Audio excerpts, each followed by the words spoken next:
Di antara beberapa teks keagamaan dan sejarah, ada satu yang secara khusus menarik perhatian saya. Sebuah perkamen yang rapuh, menguning karena waktu, ditulis dalam dialek Aram kuno. Para cendekiawan awalnya mengira itu hanyalah teks biasa pada saat itu, tetapi saat mereka menerjemahkannya, mereka menyadari bahwa mereka dihadapkan pada sesuatu yang luar biasa. Isi surat ini merinci kematian Yesus Kristus, tetapi dengan informasi yang tidak seperti apapun yang sudah kita ketahui. Sebuah surat telah ditemukan di sebuah gua dekat wilayah di mana naskah Laut Mati ditemukan, menimbulkan kecurigaan bahwa surat itu mungkin ditulis oleh seseorang yang hidup sekitar zaman Kristus. Pengikut tersembunyi, seorang Romawi yang bertobat, seorang pendeta Yahudi tersiksa oleh rasa bersalah. Pertanyaan muncul, tetapi satu hal yang pasti, dokumen ini dapat mengubah pemahaman kita tentang penyaliban, dan Anda tidak akan percaya apa yang tertulis. Saat mereka menguraikan teks itu, para peneliti terkejut. Surat itu tidak hanya menggambarkan penyaliban Yesus, tetapi juga memberikan rincian yang mengerikan dan tidak diketahui tentang apa yang terjadi pada hari yang gelap itu. Penulis naskah anonim itu menulis dengan penuh penyesalan dan rasa sesal yang mendalam. Ia mengaku telah secara pribadi menyaksikan penderitaan Yesus dan menggambarkan kejadian-kejadian yang tidak tercatat dalam Injil. Salah satu bagian yang paling mencolok berbunyi, "Saya melihat langit menjadi gelap dan bumi berguncang. Namun sebelum itu, saya melihat sesuatu yang tidak akan pernah saya lupakan. Saat paku menembus tangannya, terdengar teriakan, tetapi bukan kesakitan. Itu tangisan cinta." Komponen placement seakan-akan ia tidak menangis untuk dirinya sendiri, melainkan untuk kita. Surat itu juga mengungkap sesuatu yang mengganggu. Kemungkinan konspirasi antara pemimpin agama dan tentara Romawi untuk memastikan Yesus menderita lebih banyak lagi. Menurut dokumen itu, sebelum dibawa ke Golgota, Yesus akan mengalami penyiksaan tambahan di belakang layar, jauh dari mata orang banyak. Rincian lain yang membuat para sarjana terkesan adalah sebuah bagian yang menunjukkan bahwa seorang prajurit Romawi telah bertobat, bahkan sebelum Yesus mati. Menurut surat itu, saya melihat salah satu algojo gemetar. Tatapannya, yang sebelumnya penuh kebencian, berubah menjadi air mata. Dia terkulai dan jatuh berlutut. Tangannya yang berlumuran darah diangkat ke wajahnya, dan dia berbisik, "Apakah yang telah kami lakukan?" Jika kisah ini benar, itu berarti bahwa penyaliban tidak hanya memecah belah umat Israel, tetapi juga menimbulkan keraguan dan penyesalan, bahkan di kalangan algojo Kristus sendiri. Tetapi siapakah yang menulis surat ini? Bagaimana kisah ini bisa luput dari perhatian selama ini? Dan lebih jauh lagi, apakah ada bukti historis yang mendukung klaim ini? Kami akan mengungkap kemungkinan asal-usul naskah ini, dan siapa yang mungkin menjadi penulis kesaksian yang mengejutkan ini. Identitas penulis surat ini adalah salah satu misteri terbesar dari penemuan ini. Para sarjana telah mengajukan beberapa hipotesis, yang masing-masing dapat mengubah pemahaman kita tentang peristiwa penyaliban. Salah satu kemungkinan yang paling menarik adalah bahwa penulisnya adalah salah satu pengikut rahasia Yesus. Kita tahu bahwa banyak pemimpin dan warga negara Yahudi percaya kepada Kristus, tetapi takut akan penganiayaan dan karena itu tidak berbicara secara terbuka. Mungkinkah surat ini merupakan kesaksian tersembunyi dari seorang murid yang menyaksikan kematian Yesus dan memutuskan untuk melaporkan kebenaran secara rahasia? Teori lain menyatakan bahwa penulisnya adalah seorang prajurit Romawi yang bertobat. Surat itu dengan jelas menyebutkan dampak emosional yang ditimbulkan oleh kematian Yesus terhadap para algojo. Jika salah satu dari mereka benar-benar bertobat, masuk akal jika ia meninggalkan catatan tentang kengerian yang disaksikannya dan beratnya rasa bersalahnya. Tetapi, masih ada hipotesis ketiga, seorang pendeta Yahudi yang berpartisipasi dalam pengadilan Kristus dan kemudian bertobat. Kemungkinan ini sangat mencolok, karena bisa jadi berarti beberapa pemimpin agama saat itu sendiri menyadari kesalahan yang telah terjadi. Terlepas dari siapa yang menulis surat ini, satu hal yang pasti, penulis ingin kebenaran ini sampai ke generasi mendatang. Tetapi, mengapa dokumen ini disembunyikan begitu lama? Banyak cendekiawan meyakini bahwa surat ini sengaja disembunyikan untuk mencegah timbulnya pertanyaan mengenai narasi resmi kejadian tersebut. Lagi pula, jika kisah terkenal ini terjadi di masa lalu, hal itu bisa saja mengubah arah sejarah Kristen sepenuhnya. Sekarang setelah kita mengetahui siapa yang mungkin menulis surat ini, pertanyaan yang lebih mengganggu pun muncul. Apakah rincian tentang penyaliban yang terungkap dalam dokumen ini benar-benar menantang apa yang kita ketahui? Jika kita pikir kita sudah tahu segalanya tentang penderitaan Yesus di kayu salib, surat ini mengungkapkan sesuatu yang bahkan lebih mengejutkan dan gelap. Dokumen tersebut menggambarkan kejadian-kejadian yang melampaui apa yang tercatat dalam Injil, mengungkap kekejaman yang mungkin sengaja dihilangkan selama berabad-abad. Salah satu bagian yang paling mencolok berbunyi, "Mereka tidak hanya memakukan dia di kayu salib, tetapi mereka juga melukai dia terlebih dahulu. Luka-lukanya sudah berdarah ketika mereka mengangkatnya, dan panasnya siang hari membuat tubuhnya terbakar dengan penderitaan. Orang banyak berteriak, namun ia memandang mereka dengan rasa kagum, dengan belas kasihan, seperti seekor domba yang menerima nasibnya." Ini menunjukkan bahwa penyiksaan itu bahkan lebih brutal dari yang kita bayangkan. Menurut surat itu, sebelum disalibkan, Yesus pasti telah menerima pukulan tambahan dan dibakar di bawah terik matahari selama berjam-jam, yang membuat rasa sakitnya semakin tak tertahankan.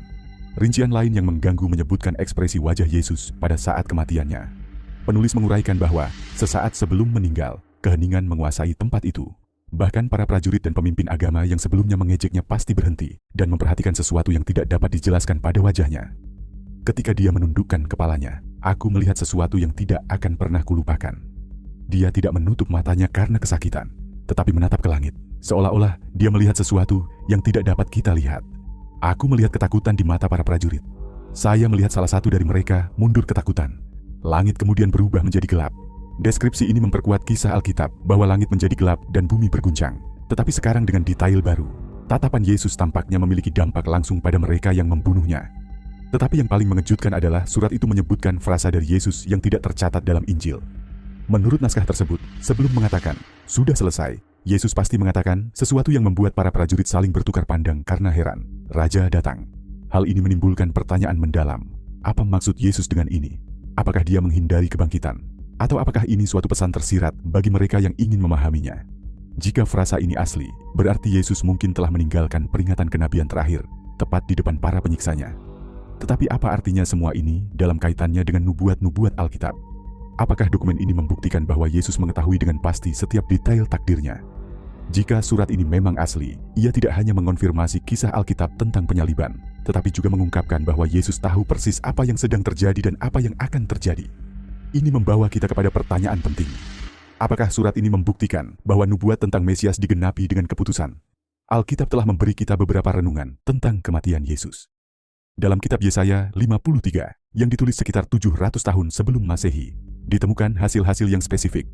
Dia dianiaya, tetapi dia membiarkan dirinya ditindas. Tetapi dia membiarkan diri dibiarkannya diam dan membiarkan diri ditindas. Seperti seekor domba yang dibawa ke pembantaian. Yesaya 53:7. Penulis surat itu menegaskan pandangan ini ketika ia mengatakan bahwa Yesus menderita dalam diam, tanpa bereaksi terhadap serangan itu. Seolah-olah ia sudah tahu bahwa segala sesuatu adalah bagian dari rencana yang lebih besar. Bagian lain yang mencolok terdapat dalam Mazmur 22, yang ditulis oleh Daud, yang menggambarkan secara rinci apa yang terjadi di kayu salib. Mereka menusuk tangan dan kakiku. Mazmur 22:16. Mereka membagi-bagi pakaianku di antara mereka dan membuang undi atas jubahku. Mazmur 22:18. Naskah yang baru ditemukan itu menyebutkan saat seperti itu. Penulis menggambarkan melihat para prajurit Romawi tertawa saat mereka melempar dadu untuk menentukan siapa yang akan mendapatkan pakaian Yesus. Rincian ini yang dilaporkan dalam Alkitab dan surat tersebut memperkuat bahwa peristiwa penyaliban bukanlah suatu kebetulan, melainkan penggenapan sempurna dari nubuat-nubuat kuno. Dan jika itu belum cukup, kalimat misterius yang muncul dalam surat itu, Sang Raja datang. Mungkin berhubungan langsung dengan nubuat lain, kali ini dari Yesus sendiri. Dalam Matius 24:30 dia berkata, "Pada waktu itu akan tampak tanda anak manusia di langit, dan semua bangsa di bumi akan meratap dan mereka akan melihat anak manusia datang di atas awan-awan di langit dengan segala kekuasaan dan kemuliaannya." Mungkinkah Yesus, ketika mengucapkan kata-kata ini di kayu salib, sudah mengumumkan kedatangannya yang kedua? Wahyu ini dapat sepenuhnya mengubah cara kita memahami saat-saat terakhir Kristus. Tetapi jika surat ini mengonfirmasi begitu banyak nubuat Alkitab, mengapa ia disembunyikan begitu lama? Apakah gereja sudah mengetahui keberadaan dokumen ini? Pada topik berikutnya, kami akan mengungkap bagaimana gereja bereaksi terhadap penemuan ini dan apa implikasi teologis surat ini bagi umat Kristen masa kini. Sejak surat ini terungkap, dunia Kristen dilanda kegemparan. Jika isi dokumen ini memang asli, ia tidak hanya mengonfirmasi kitab suci, tetapi juga memberikan rincian yang tidak diketahui tentang penyaliban Yesus, sehingga memunculkan pertanyaan-pertanyaan yang tidak pernah terjawab. Namun bagaimana reaksi otoritas agama terhadap penemuan ini? Para pemimpin gereja bersikap hati-hati dalam berbicara mengenai naskah tersebut. Beberapa teolog berpendapat bahwa jika surat itu sah, maka surat itu tidak bertentangan dengan Alkitab, tetapi memperkuatnya dengan menawarkan pandangan yang lebih rinci tentang penderitaan Kristus. Namun, yang lain memperingatkan bahwa diperlukan lebih banyak studi dan penelitian sebelum menerimanya sebagai dokumen sejarah yang benar. Menariknya, ini bukan pertama kalinya teks kuno menimbulkan kontroversi. Ada beberapa penemuan manuskrip yang menantang pengetahuan tradisional, seperti naskah Laut Mati dan Injil Thomas. Namun, perbedaan besar di sini adalah bahwa surat ini tidak menyajikan doktrin yang bertentangan dengan iman Kristen, tetapi lebih pada perluasan dari apa yang kita ketahui. Sudah tahu, salah satu pertanyaan utama yang diajukan adalah, mengapa dokumen ini disembunyikan begitu lama? Ada beberapa kemungkinan. Disengaja disembunyikan. Penulis mungkin takut akan penganiayaan, dan karena itu menyimpan teks tersebut di tempat rahasia. Hilang dalam sejarah, banyak dokumen kuno yang terlupakan atau hancur selama berabad-abad. Dibungkam. Beberapa orang percaya bahwa jika gereja mengetahui tentang dokumen ini sebelumnya, gereja mungkin memutuskan untuk merahasiakannya guna menghindari kebingungan di kalangan umat beriman. Terlepas dari asal dokumen tersebut, satu hal yang pasti, penemuan ini membuat dunia Kristen memandang penyaliban Yesus dengan mata baru.